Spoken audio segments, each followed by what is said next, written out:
آپ قرآنی قصے دیکھیں، قرآنی قصص آج کے زمانے کے مطابق پیغامات رکھتے ہیں۔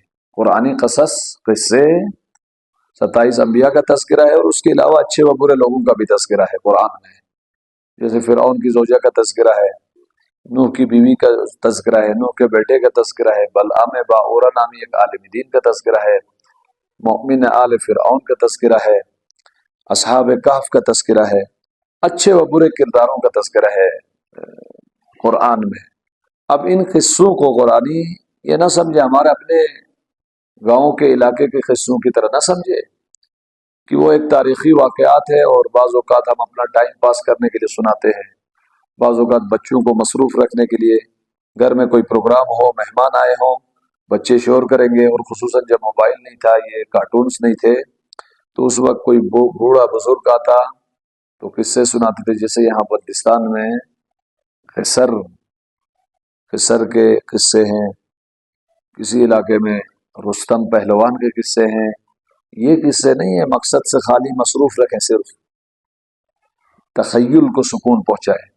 قرآنی قصے، قرآنی قصص کا اچھے ہوں یا برے، ان میں کسی نہ کسی نمونے کو، رول ماڈل کو، اسوے کو بتایا جاتا ہے۔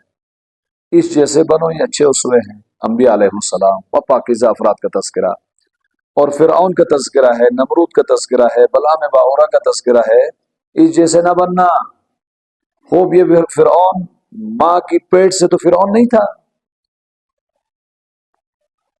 ماں کی پیٹ سے تو خدا کا لطف ہے، فرمایا کہ کل یولد،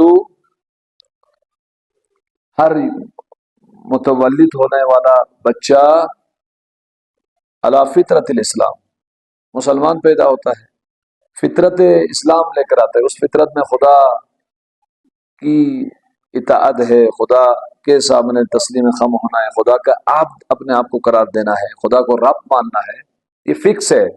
جیسے بعض اوقات آپ موبائل لیتے ہیں تو موبائل کے اندر کچھ سافٹ ویئر فکس ہوتے ہیں، لیکن یہ والدین ہیں انہیں بگاڑتے ہیں، یہ ماحول ہے، سوسائٹی ہے، کسی کو فرعون بناتی ہے، کسی کو کچھ۔ تو فرعون کا واقعہ بتایا جاتا ہے، اس کی یہ خامیاں ہیں، اس جیسے نہیں بننا۔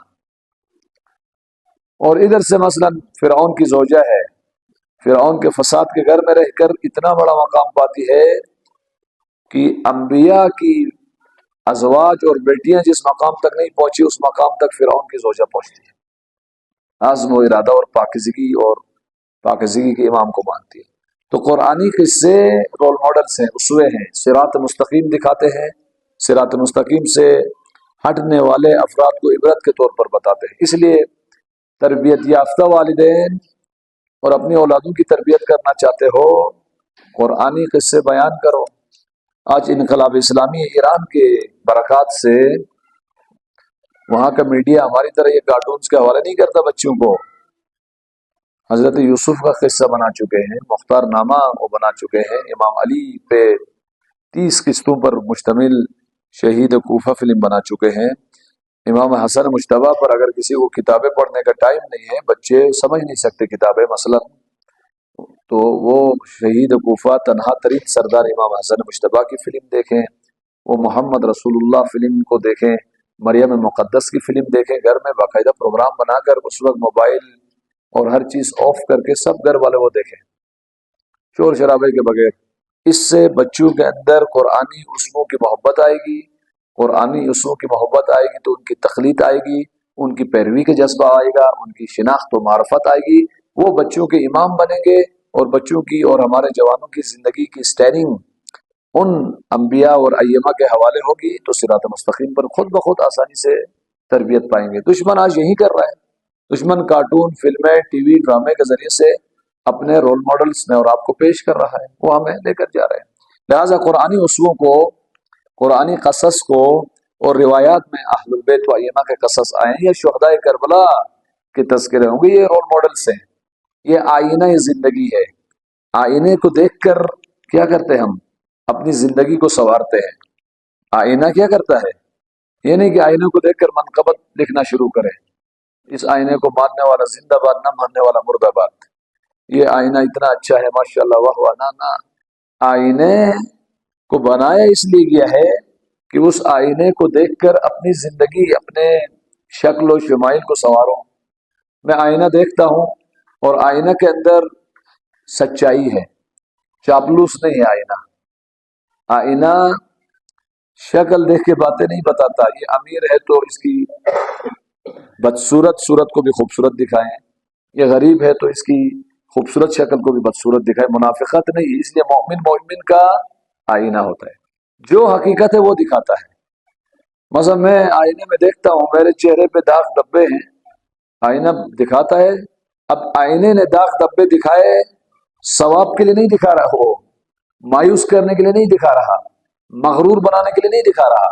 آئینہ دکھاتا ہے بھائی اس کے مطابق اصلاح کرو، داغ دبے گندگی یہ آپ کی شخصیت کے لیے مناسب نہیں، اس کو ہٹاؤ، دو پانی سے دھو لو، صاف کرو۔ اور کسی کو شک ہو میں چہرہ بگڑا ہوا ہے یا کیا ہے، آئینہ دیکھو، آئینے نے جب بتایا آپ کا چہرہ مناسب ہے بس اس پہ ایمان لاؤ۔ اسی طرح قرآنی قصے، قرآنی شخصیات، ایمہ، شہدائے کربلا آئینہ زندگی ہے۔